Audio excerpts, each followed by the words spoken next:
They've done studies, 60% of the time, it works every time. Oh, if Jeremy Hill can hold on to a fucking football. That doesn't make sense. You're listening to the P&E Bengals Fan Podcast. 3, 2, 1.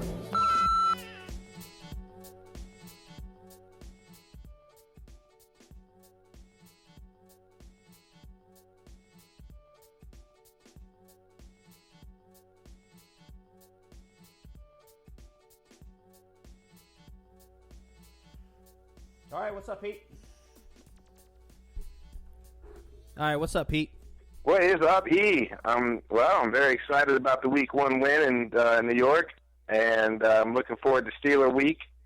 I'm looking for a lot of things in this game. But, I guess, first of all, we should probably try to cover Week 1 a little bit before we move on, because I know the excitement of Steeler Week overtakes us. But how are you feeling about that Week 1 win? Man, that was a close one. I was sweating bullets for a minute there. I think everybody was. Well, yeah, it was definitely tight. I mean, it was. I guess we should have known it was going to be I actually thought they were going to win by 10 points, but their D-line was just murdering us. It was a tough game. It was a lot tougher than I thought it would be, but I really liked the grit and the determination they had to win that game, because that defensive line of the Jets was just basically outpowering us, and we still found a way to scratch it out, so that was nice. Exactly. On another note, A.J. Green just put on a clinic, didn't he? Oh, man, dude. Like, if Darrelle Revis has ever gotten to a point in his career where he might want to retire, like, he just got that notice on Sunday, because either that or he's going to have to start playing a reduced role in his own type defense, because his days of covering the top receivers one-on-one apparently is over, because A.J. Green, oh my God, he just toasted that dude all day long. It's just nice to see A.J. Green taking care of business like that, because that's not always the case. Some days he's quiet, but it's just nice for him to put on a performance like that going into the season. We don't have a ton of help. We got people injured and all that, so he made a statement himself. Well, he knows he has to carry some of the load, until at least Tyler Eifert gets back. Because I think what's really cool right now, and a lot of people aren't thinking about, is the fact that with Tyler Eifert out, we are getting a really good chance of building up C.J. Uzomah. Yeah, so it was a tough game, and Revis got Chris beat up a little bit. I'm sure, they got to kind of rethink of how they're going to use him in that defense, because the defense is strong. And you're not going to come up on a receiver like A.J. Green every week, so I guess he can hold down the fort for another year, but if they have playoff aspirations, they're going to have to find another way to utilize him, because if you're talking about the top receiver, Julio Jones and people like that, I mean, it's, someone's going to burn him again. Run game, I mean, everything goes downhill as far as that offensive line just getting creamed, but obviously the run game didn't look very good. But I tell you what, that run that Jeremy Hill ran in for that touchdown, man, he just knew he was getting in there. He was just steamrolling people into there for that. I think it was a 13-yard touchdown. Yeah, it was a 12-yard touchdown. And, yeah, sure enough, he trucked that Jet, like on the 3-yard line or something like that. Just, running like a man. That's what we've been looking for. Like last year, he was kind of jitterbugging it, apparently. And this year, it looks like he's coming in a lot more determined. I just didn't think that was a game that really obviously favored our running game. They just went away from it smartly, because they were just murdering our O-line on the pass protection. There's a good chance he's not going to be able to run very well either, because they're just blowing up the O-line. So I thought the touchdown they had I thought the blocking was really good on it. I thought that the whole set up well for Jeremy, and then once Jeremy got that full head of steam, it was Christmas, dude. He was just running over people. Obviously, we have to discuss the kicking game. I knew you misses one, but Marcus Hunt gets in and blocks a field goal. That's big time. That's big time for him. Mm-hmm. They're saying he's on the outskirts. Yeah, they're saying he's on the outskirts, and all of a sudden he's making that play. I think he batted down another pass. He was all over the place the other day. Yeah, it looks like his off-season work, I believe, with Kevin Green. Looks like that's coming to some fruition, which is great. So I was just talking to somebody about the fact that Marcus Hunt is on the outside looking in as far as the rotation, and the fact that he worked a lot with Kevin Green in the offseason, because the one thing I noticed in preseason was the fact that he's around the quarterback a whole lot more than he used to be. But he's only like maybe, a half second off to where he should be to be able to turn some of those pressures into sacks. So it looks like, on film that, he's starting to get it, because you're starting to see him in more action plays. But he still, to me, seems like he loses a half second somewhere.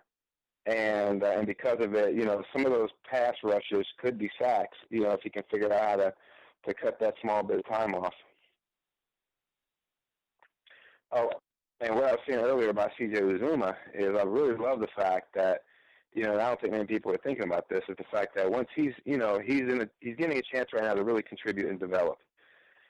So now, Croft comes back, Eifert comes back, and now you can really run just a ton of two tight end sets, just like, the Patriots did that year with the Murderer and and Gronk.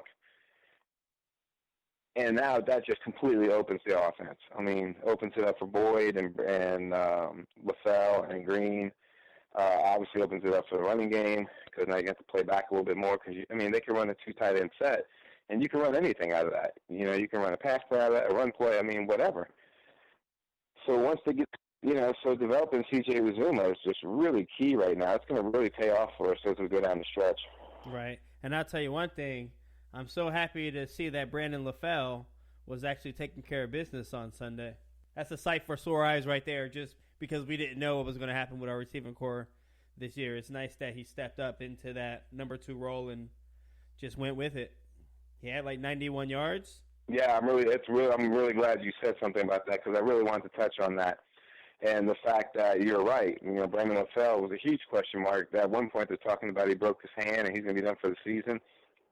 And here he does. He comes in and does what he's supposed to do. It's just to be a release valve for A.J. Green. And just so when you start concentrating on Green too much, you got another guy on the other side that can punish you a little bit. And apparently, LaFell played that role really well. And we'll see as we go along in the upcoming weeks against some tough defenses, what he's able to give us. But for game one, you have to be really pleased with what you got out of him, especially since most of the prognosticators, so, the experts, quote unquote, they were saying, because we're missing Jones and Sanu and Hugh Jackson, it's going to be a big drop-off. And I didn't really believe that then, and I don't believe it now. It's going to lead to some limiting of our play calling. But like I said, once you get Eifert back and Croft back, now you're just building a monster right there. You're going to have so many people on the field that you have to account for, because you start double and triple covering A.J. Green, then you got, Eifert all day.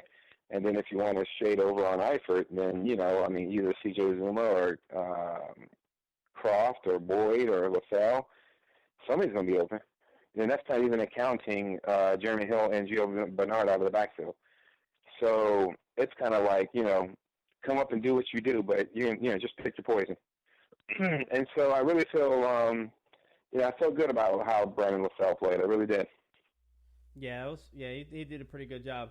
I want to take you back to one play in particular. This isn't Brandon LaFell. I just want to talk about A.J. Green real quick. There was a play in the third quarter where they pretty much ran a screen pass for him. Do you remember this pass? It's in the third quarter, and they're close to their own end zone. They're like the 20 or whatever, and they throw him this screen pass, and he weaves in and out of a couple of defenders, and then he cuts wide to the outside. And he looks over his shoulder just to make sure that, nobody was right next to him. And he didn't realize it, but he basically, on accident, ran out of bounds. But if he doesn't run out of bounds, I tell you what, that's like I think that I don't know where the safety was or anything like that in this situation, but that looked like he was clear for a touchdown. Did you see that or no? Yeah, I know exactly what play you're talking about. And I will say this. As soon as he turned his head and ran out of bounds, I was like, no. He didn't look like he was gone. He looked like he was ghost. Yeah, he was ghost, dude. Like, if he doesn't stumble and fall out of bounds, you're not catching A.J. Green at that point. He's gone. I will say this, I'm really excited that he went, AJ Green did, and put up that show on Revis this Sunday, because it kind of tells you that AJ Green and Dalton is at a point now where they're like, we don't care what cornerback you got. Right. We're like, coming at you. You know what I mean? Like, we're going to come get you. Like, and that is really exciting to see, because now you're talking about getting into that Joe Montana, Jerry Rice range, or Peyton Manning and Marvin Harrison range, where those two guys just roll out of bed and they don't care who you got on the other team. They're just going to smoke you.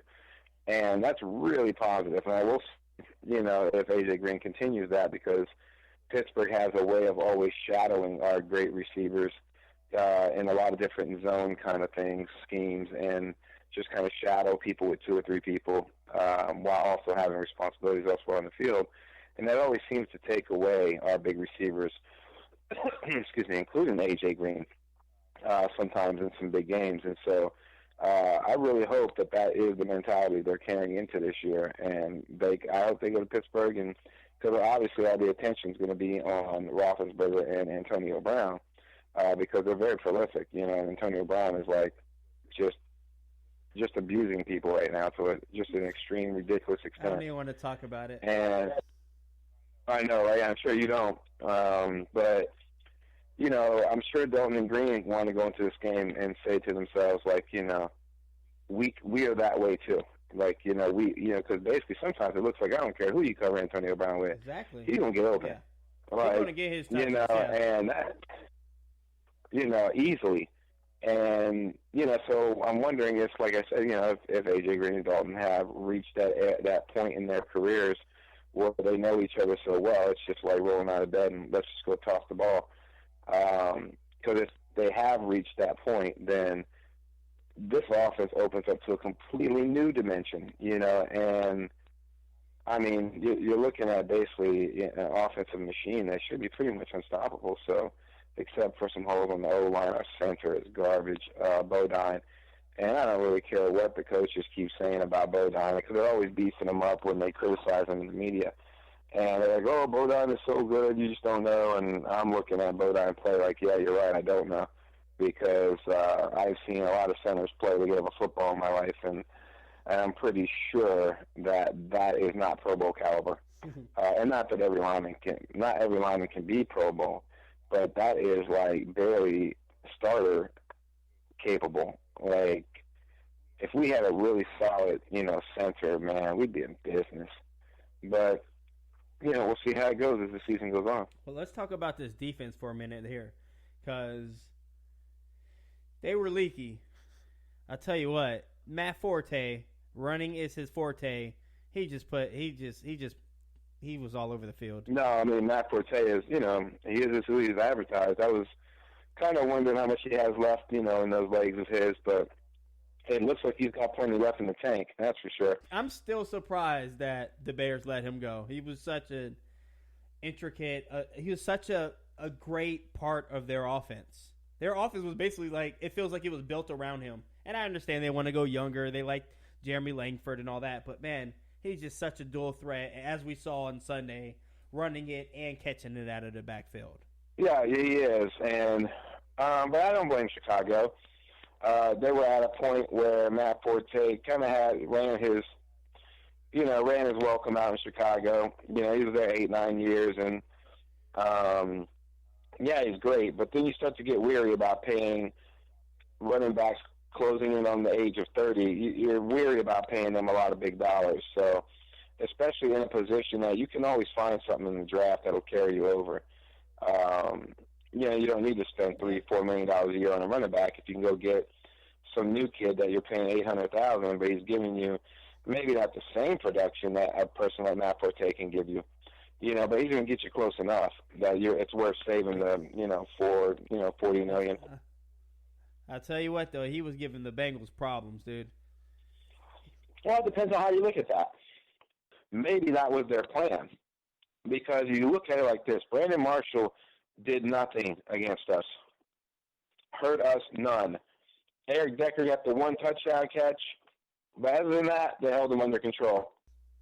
The tight end didn't really kill us. Yeah, and I'm okay with that if you put it in that perspective. Like, Like, we're going to make you beat us up front, but you're not going to beat us over the top. And I'd rather go with that than beat us over the top like whatever was Washington's plan the other night, Monday night. Yeah, the Washington's plan last night kind of comes like this. It's like show up, collect your paycheck, and leave. So they sure as hell didn't do much else on defense. But I thought our defense played, I thought the first quarter or so it took them a minute to figure out what the Jets were trying to do to them. And then once they figured it out, though, what the Jets were trying to do, I thought they played pretty okay. Like anybody else, the first quarter or so was kind of like, kind of got a leaky defense here. But you're talking about an offense with two great receivers, a great running back, kind of a journeyman quarterback, but a guy that threw up a lot of numbers last year. And so, all in all, I thought our defense played pretty well, but we'll definitely see how they play Pittsburgh on Sunday. But I think the defense, as it goes on throughout the year, they're gonna grow into themselves, and they'll be where they need to be. The one good thing about us playing the Jets before Pittsburgh is they're kind of similar teams. Obviously, Ben Roethlisberger's on a different level, but as far as them having, the receiving threat out of the backfield, the runner, as far as D'Angelo Williams is kind of like a Matt Forte, how they're using him. Let D'Angelo Williams beat you, but we need to lock down Antonio Brown. Well, or he's slippery. You don't want to even give him like all those little catches because he'll still make it happen. You either focus on Antonio Brown or you focus on everybody else with the knowledge that Antonio Brown's going to get some. I've seen that done before, and it works pretty decently well if you execute it right. And it all really depends is if you have a number one corner who feels confident enough that they know they're not going to contain Antonio Brown, but they know they can at least hold him under superpower numbers. As long as you make them work for it, you know what? Then I'm okay with it. But don't be getting beat over the top constantly like they did yesterday. No, I totally agree with that. Because and the Bengals are guilty of this as well. There's been too many games when I watch the Bengals, and I'm asking myself, where is the safety help? So I was asking myself that on Monday night when I was watching that game with the Steelers and the Redskins. Where is the safety help? Where is D'Angelo Hall over the top to help when Antonio Brown is just running right by the corner? Yeah, you would think that you have to keep your eye on that guy at all times. So if we can get some safety help, double team something, somebody over the top, play the safety back, something. Just don't let him beat you over the top. Do the same thing we did this week, but just be a little bit more efficient. We'll be good to go. Yeah, I agree. You got to assume that our defensive line is going to play a little bit better. We only got one sack this past week, so I'm hoping that increases. Get to Roethlisberger. It's just a matter of taking them down once you get there. That's what I was going to say. I don't put much stock in the hoping to get a bunch of sacks on Ben Roethlisberger. That's just I've seen too many games for too many years. I know, but I'm hoping for more than one sack. Well, I'm always hoping for that, but in reality, what I'm hoping is they contain him in the pocket because he becomes a lot more dangerous when he feels that pressure and he slides out, giving that receiver an extra 2 or 3 seconds, and he always finds somebody 20 yards down the field. So, and most of the time it's Antonio Brown. It's going to be hard to keep him, to get sacks on him. What you want him to do is force him to throw from the pocket because he does have, the habit of throwing some up. He'll take risks, and it leads to some interceptions, and that's good. But he's a lot more dangerous when you get him out of the pocket. So you're looking at like guys like Marcus Hunt, who's going to be playing end at some points. And there are plays where he would lose containment, and he cannot do that against Ben Roethlisberger. You've got to keep him in the pocket because that's where you'll get some of the mistake throws, where he'll put it up there for you. And then now your guys have just got to go up and make sure they get up there and get it. Yeah, so I'm looking forward to that game though. That's gonna be a barn burner right there. That's gonna be a nail biter, rather. Yeah, that's one of those games you just sit in the corner by yourself in your house and you watch it. Like you can't go to a sports bar, you can't go anywhere else, can't go to a friend's house, can't invite friends over. Like, you lock the doors, hunker down, get a bag of nachos, and you just sit and watch the show. So can I talk about these color rush jerseys that were unveiled today? It's the color rush jerseys that they're going to wear when they play on Thursday Night Football in a couple weeks against Miami. They're more like the white and black Bengal Tiger. And I'm going to tell you this right now. The minute they put those on the market, I got one. I'm buying that. I love it. Are you feeling it? I'm feeling it. Love it. They should have thought of that like many, many moons ago. They should have thought of that. I'm a little bummed about it. Why? I see the appeal. I think it's kind of cool just for a change because the Bengals have looked the same for so long. But I was really hoping for a blacked out uniform, like black with black letters, or just like all black with like white letters. I was hoping the opposite. But they got stuff but they have uniforms that's similar to that, though. They have uniforms that's similar. I mean, the Bengals never going to step out of their comfort zone. They have the same thing, but what, with black pants? No, not the way that uniform looks. No, they've never had nothing like that. I'm looking at it right now. It looks just like the regular uniform. I'm looking at I'm looking at the uniform, and Andy Dalton is standing right next to it in the regular Bengals uniform. It looks exactly the same. No, it does not. I'm saying not to me. I'm telling you what. I'm buying one of those jerseys when they hit the NFL shop. One? Like I liked it a lot. And if anything, I think if you black out the whole uniform, everybody kind of does that. That's kind of that's been like a trend for the last 3 or 4 years. So it's nothing special, and it's supposed to be like a color out. Like it's supposed to accentuate color. Not be like a blacked out. Uniform. Like some of those uniforms, the color rush uniforms, would hurt your eyes last year. You're gonna go the opposite way. I mean, like you said, you're arguing that it should be color, then the Bengals should be orange, but it would just be super ugly. No, but here's the thing: like the Bengals already have one of the more louder uniforms in the NFL as far as color. Like that orange is very bright. And so, people always joke that the Bengals are like pumpkins and things like that. Like, it's a Halloween costume or whatever. Because of the orange and black. So I think it's kind of ingenious that, and I think it's great that they went with an all white. And you're talking about stepping out of comfort zones. That's a huge step out of a comfort zone. I mean, you have no orange on that uniform at all. And every uniform variation that they own, there's orange, placed into it. So that's I feel like it's way out of their comfort zone, and to be honest with you, that's why I like it. I think it looks clean, it looks fresh, it doesn't look like anybody else's uniform. I think it was a good choice. I thought I'm excited about watching them play in that uniform. I'll agree with you on that. It doesn't look like anybody else's uniform because it still has the Bengal stripes on the shoulders there, but it does have a little bit of orange in it, but it's just in the logo and then in the name in the back. Oh. But it's not predominant anywhere. No, it's very subtle. So, I mean, I think it's really cool. And like I said, I mean, the minute I saw it, I was like, I'm buying one of those. I just keep thinking about the 49ers jerseys that they came out with like 2 years ago. And they have like an all-black jersey. And I was like, man, that's like the coolest jersey I've ever seen. It's got like a little bit of red in it, but it's all black. I was like, man, that's so cool.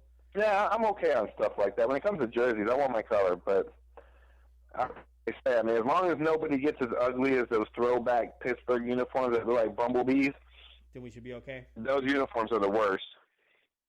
I don't think there's a uniform worse in the sport than when they wear that uniform. I don't hate it. I mean, it's ugly, but I get that it's a throwback, so I like that it looks like a throwback. As opposed to the Bengals don't have a throwback. True. Okay, I got you on that one, but I can see what you're saying because it definitely does look like a throwback. So I like that. It reminds me of like when football players wore like leather helmets. So I think that's kind of cool about it. Okay, all right, I can see on that, but there's got to be better throwback uniforms than something like that because that one makes you want to throw it back. The Bengals should at least do a throwback with just the helmet, with just the Bengal on the side. I think that would be dope. I agree with that. I would like to see that. Because honestly, that's what would have made that the uniform they displayed today. That would have made it even dope. Do it put like a black and white old school Bengals helmet with no color? I still stand by. I think the Bengals have the best helmet in the league. I think it's the coolest helmet. What, the Bengal stripes? Yeah, but with that being said, just for a throwback one game a year, it'd be cool to have the old logo with the Bengals with the tiger on the side. That'd be pretty dope. Yeah, I agree with you on that 100%. And I also agree that I feel like our helmets are the coolest helmets in the league. I mean, they have I don't know. I mean, you got your old standbys. I mean, you got the Cowboys, but it's just a goddamn silver helmet with a star. Like, Yeah. I mean, yeah, it's got, branding, because they built a good brand with the Cowboys, but, other than that, it's like, people are like, oh, the Raiders helmet. And I'm like, I can give the Raiders some love. I still think our helmets look the coolest, but I think the Raiders got some love on that one. But, like the Niners and the Lions, and, you can go down the list of Packers. I just don't see their their helmets being better than ours. I just don't see it. But with mostly everybody in the league, their helmets, they just have the logo on the side, and it's a wrap. So ours is one of the more, like, wraparound kind of designs, which is kind of cool. Where it incorporates the entire helmet instead of just, oh, let's put stripes on the top of this going down because we can't think of anything else, and then we'll just put a dolphin on each side. Yeah, I like it. I that's one of the things I loved about the Bengals when I was a kid is I loved their helmets. I thought their helmets were really cool. So I'd never, there's some people who are like, oh, the Bengals have the ugliest uniforms, and I'm like, you're smoking, dude. Like, their uniform is nice. But in either case, so to answer your initial question, I like the new uniform they debuted today. I mean, I thought style-wise it could be a little nicer, but I thought going away from color completely. And the thing is, like, you have to look at some of the last years where they did the color rush uniform. I mean, like, I think it was, if I'm not mistaken, it was the Jets, and they had, like, this real neon lime green uniform that would cause you to have epilepsy. Like, it was unbelievably weird looking, and it made you not want to watch the game. All right, Pete, let's end with that and get right into the name game.